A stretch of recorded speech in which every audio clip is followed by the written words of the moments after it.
And so I felt like if I was poor, it was because of someone else, because I knew I was great. I knew I was talented. I knew I was hardworking. So if I didn't have the money that matched, that was someone else's fault out there. Hey y'all, it's Chimdi. So in this video, I want to talk about money, truly the sexiest of the topics, and specifically how wanting to fit in has kept me broker than is natural for me, which is of course complete total abundance, complete wealth, complete opulence. That is all that is natural. And I've noticed that some of the beliefs systems I've had that are tied to wanting to belong to my community have kept me from fully embracing that abundance. And what I love is that I host these every other week calls on Patreon right after I go live on YouTube. And in a recent one of the folks, hi Danelle, she pulled out this Course in Miracles card that said, everything we're teaching others, we're actually teaching ourselves. And this really resonated because I'm literally a creative coach. So I spend every week supporting people, supporting other creative people and encouraging them on their journey. And so I was like very, very apt. And I recently asked you all what questions you have for me. And someone asked a question about manifesting money as a Black woman. In that video, I said something that I'm realizing was actually for me. I referenced how it might make certain people uncomfortable if you were to tap into your natural wealth and your natural abundance, because then they would have to sort of look in the mirror and for themselves examine, why is it that I also don't have this wealth and this abundance when it seems to be coming so easily for this other person? I realized that has been the most uncomfortable part for me. So I grew up surrounded by Black people, and I also grew up caring about politics. Very, very involved in politics. I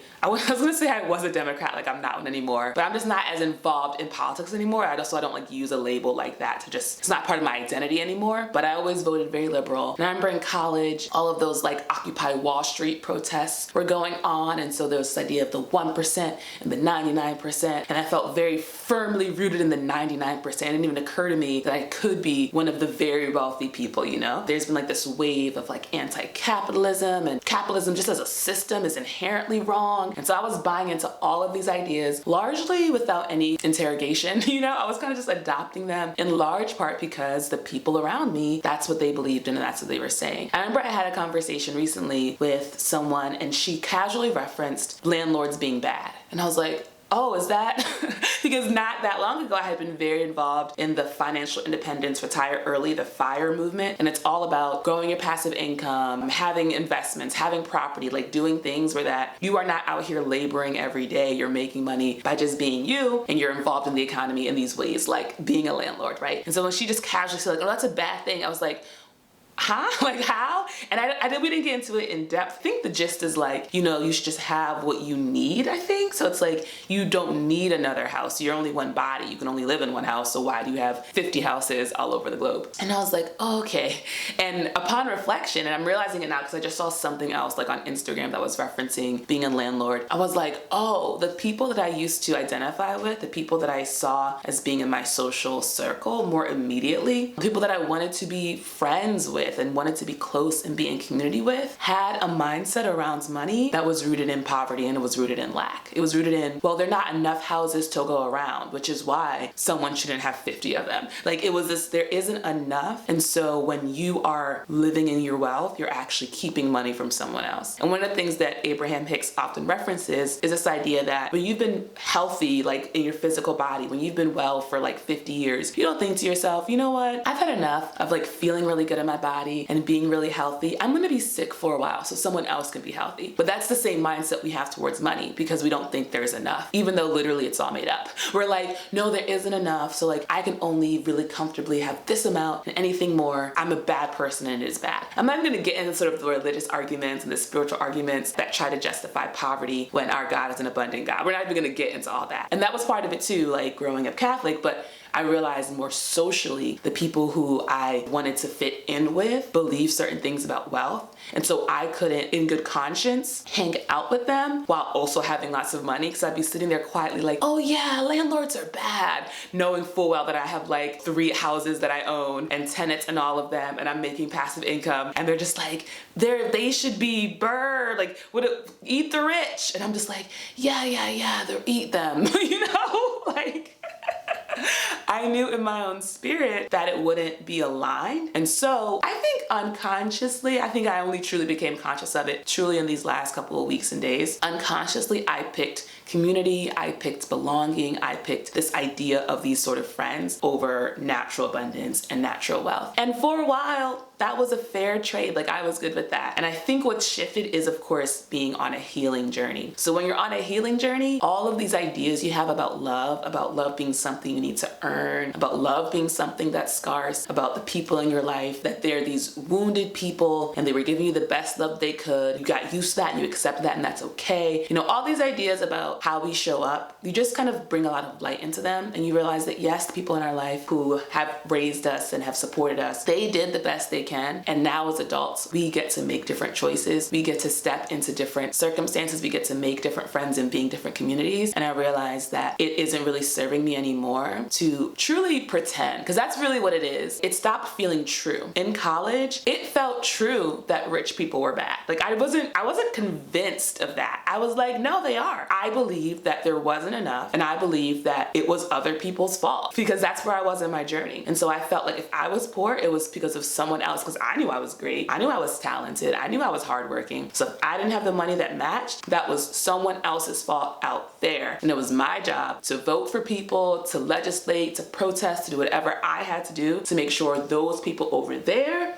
paid for me. There are many people who still think like that, and that's totally fine, because like I said, that used to work for me, that used to serve me, but it doesn't serve me anymore. So I'm dropping it as a belief system. And a big thing that's really helped me drop this belief system has been truly understanding that we all have equal access to God. As a creator on YouTube, I want to make a separate video about like showing up as someone who loves God on YouTube, because apparently it's not that common or something. I don't know. As a creator on YouTube, I constantly talk about God, and sometimes I get in my comments, people don't really bring up things around like, stop trying to push God on me. Someone said that in the comments, they're worried about people like feeling as if I'm like pushing God on them. And I think what's beautiful is that I don't think I do. I try to embody a love, and I try to embody the abundance and the ease that comes with having that peace beyond all understanding. And then people can like, take it for themselves. But I think deep down, I did still think that people needed me specifically to help them. And that was the way that they were going to get their success. Partly because I have been helped by so many people and I truly want to pass it on, but partly because I don't think I truly understood that if anyone wants to connect to God and wants to connect with abundance, they can. There's literally nothing stopping them. And I think I thought that like people who said, this is really the truth, y'all. I thought people who said, I am poor and it's not my fault and it's someone else's fault, I thought they were right. I was like, you're right. Because I thought that's what I used to think. I was like, yeah, you're right. It is someone else's fault. Jeff Bezos should give his money to someone, like all these things, right? And now as I understand the true power of God and how God is everything, everywhere, and everyone, I'm like, well, actually, if you want to change your relationship to this life, you can talk directly to God. You don't need any intermediaries, and you can make that change for yourself. And I know for me, there was this balance between not help people, like justifying not giving money to someone on the street kind of thing, and being like, well, they need to just get right with God. They won't be on the street. So there was that was uncomfortable too. It was like, oh, well, I can justify not supporting someone if I don't have any money in my pockets. Very literally, it's like, where is it gonna come from, right? But if I have access to unlimited wealth and an unlimited abundance, then I don't have any reason for not supporting someone. My understanding, and it's truly, I'm figuring it out as I go, y'all, but we can kind of endlessly just give to people, but to me, it's really about people being able to connect directly to their own infinite, endless source of energy and power, which is God, and get that for themselves. Because sometimes we can like handicap people because we think we're trying to help them, but actually, if they're not ready to make the shift for themselves, once you leave, they're exactly where they started because they didn't for themselves develop those skills. And I hear myself speaking and I'm just like, is this how you become a Republican, Chimdi? Is this how you start voting against taxes or whatever? So it's interesting, the part of me that wants to stay in my old self is still, I can still hear her. She's getting fainter and fainter, but I can still hear her. And I reflected on this in a video that maybe is live by this point, but this idea that, or maybe it was in a podcast, because my podcast is coming back soon, Voice Notes from Your Friend, season 1 out now. But I reflected how when we evolve, when it's time for us to get to the next level, the old version of ourselves has to die. We can't hold on to the older version of ourselves and take that with us into the next level. And so these are kind of like the last dying cries of my old self that's like, no, Chimdi, being poor is good. it's more honorable to be poor. People won't be able to relate to you. That was a thing here on YouTube. There was this whole thing around certain, I think it was black women, but I don't know, who suddenly had nice designer bags and were living these really beautiful lives and had all these beautiful homes. And in the comments, people were like, I can't relate. And that was an insult. That was like, that's something wrong with you. Not with me. That's something wrong with you, that you now have a lifestyle that I can't relate to. And as a result, I'm gonna stop supporting you. In that video I made about manifesting as a black woman, I mentioned how some people might feel uncomfortable. There might be that tall poppy syndrome where you see people getting cut down to size. And it was interesting because I truly thought I was just sharing what was coming in, divine channeling. And I realized, no, I was just completely describing my own experience. I had seen that happen online. I'd see that happen with black women especially. And I was like, I don't want that to be me. I don't want a bunch of people saying, oh, I used to be able to rock with Shindy. Her messages used to really resonate with me. Now she's got all this money. I don't know what she's talking about. I was like, oh, that would really suck, because I want to have a YouTube career that is really supportive of people and really resonant with people. And if that stopped being true in this moment, that would be a bummer, you know? And I'm realizing, like, ultimately, it's really something to embrace as a creator, where my whole thing is making videos that people watch. But really, ultimately, I can't please everyone. I can't actually please anyone. I can only please myself, and every single person is on their own journey, and I can trust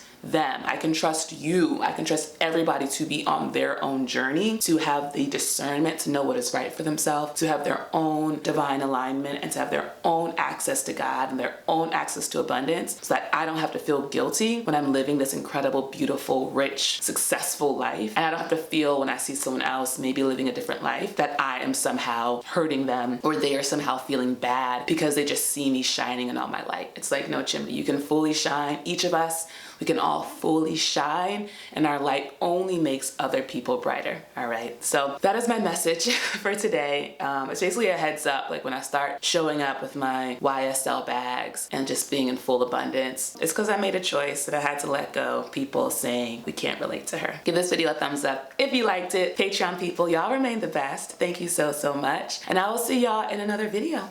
Bye.